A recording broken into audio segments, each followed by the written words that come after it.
Saya Ahmad Baidun, Sekretaris Lembaga Penanggulangan Bencana Majelis Ulama Indonesia.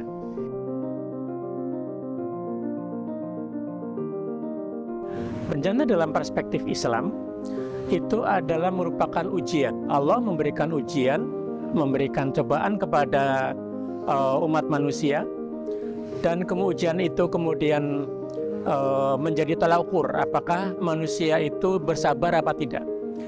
Maka berbahagialah bagi orang yang bisa sabar menghadapi cobaan itu. Orang sabar, kemudian dia dapat menghadapi bencana, maka dengan demikian maka dia akan dekat kepada Allah. Tokoh agama atau ulama atau ustadz itu justru harus melakukan pendampingan ketika terjadi bencana.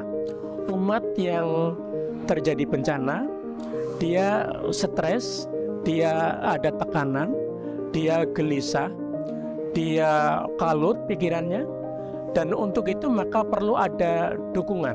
Nah, ulama itu harus mendampingi umat yang dalam posisi tertekan, dalam posisi stres, dalam posisi kehilangan, dalam posisi tegang.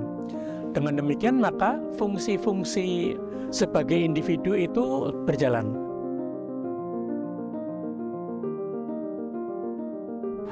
Dukungan psikososial penting dilakukan karena sesungguhnya umat yang sedang terkena bencana itu dalam keadaan rapuh jiwanya, rapuh perasaannya, rapuh pikirannya, sehingga dia dalam kondisi yang tertekan, kondisi stres, kondisi tegang, kondisi kacau, kondisi pikiran yang kalut.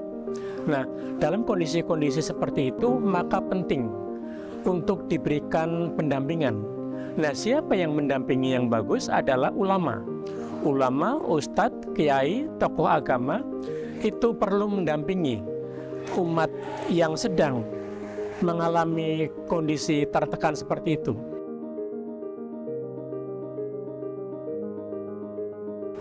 Kemudian bentuknya bagaimana lagi untuk peran ulama itu? Yaitu dengan melakukan ceramah-ceramah. Ulama penting memberikan ceramah-ceramah yang sifatnya umum, sehingga dengan ceramah yang sifatnya umum itu semua penyintas dapat mendengarkan dalil-dalil, dapat mendengarkan aturan-aturan, ajaran-ajaran Islam tentang bagaimana mengatasi kondisi yang tidak menentu itu dengan dakwah, dengan ceramah-ceramah itu. Yang kedua adalah dengan cara istighosah. Istighosah yaitu dengan cara bagaimana berdoa bersama, bermunajat bersama, kemudian melakukan perenungan bersama. Dengan begitu, maka umat Islam yang terkena bencana akan menjadi lebih tenang, lebih mudah mengatasi problem-problemnya, lebih mudah mengatasi tekanan-tekanannya. Dan yang ketiga adalah dengan melakukan pendekatan konseling atau dengan pendekatan konseling spiritual, yaitu melakukan pembicaraan pribadi. Konseling pribadi ini dilakukan bagi umat yang terkena bencana dan kemudian mengalami tekanan yang hebat. Bisa karena kehilangan harta benda, bisa karena terpisah dari anggota keluarganya, bisa karena kehilangan anggota keluarganya.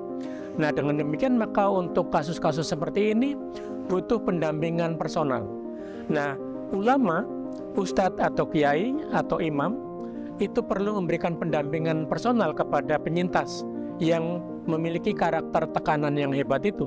Maka dilakukanlah konseling pribadi, sehingga dengan demikian maka diharapkan individu itu dapat dibantu sehingga dia lebih dapat mengatasi dirinya, sehingga dia dapat mampu bangkit dari kondisi keterpurukan melalui pendekatan-pendekatan pribadi. Sebagaimana kita tahu, dalil Bismillahirrahmanirrahim, wa nunazzilu minal Qur'ani ma huwa syifaa'un wa rahmatul lil mu'minin wa la yazidudz dzalimina illa khasara.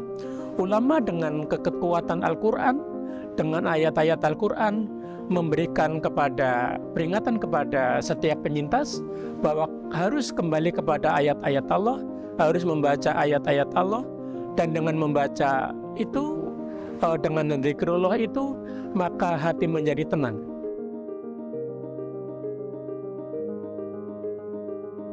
Kepada para penyintas umat Islam yang terkena bencana, jangan ragu-ragu untuk meminta bantuan, untuk berkonsultasi dengan para ustadz, para imam, para tokoh agama Islam.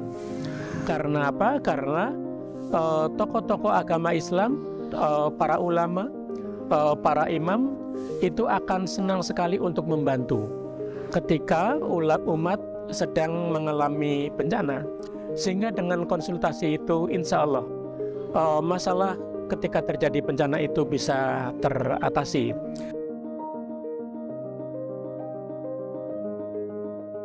Kami dari umat Islam mengajak kepada seluruh tokoh umat beragama yang lain, mari bergandengan tangan, mari bersinergi, mari bersama-sama mengatasi masalah ketika terjadi bencana. Karena sesungguhnya setiap bencana itu bukan hanya tugas dan tanggung jawab satu golongan saja, tapi tanggung jawab dari seluruh umat beragama. Dengan demikian mari kita bergandengan tangan untuk mengatasi, membantu umat beragama yang sedang tertimpa bencana, tertimpa musibah, sehingga mereka bisa segera teratasi masalahnya dari musibah yang menimpa mereka. Terima kasih.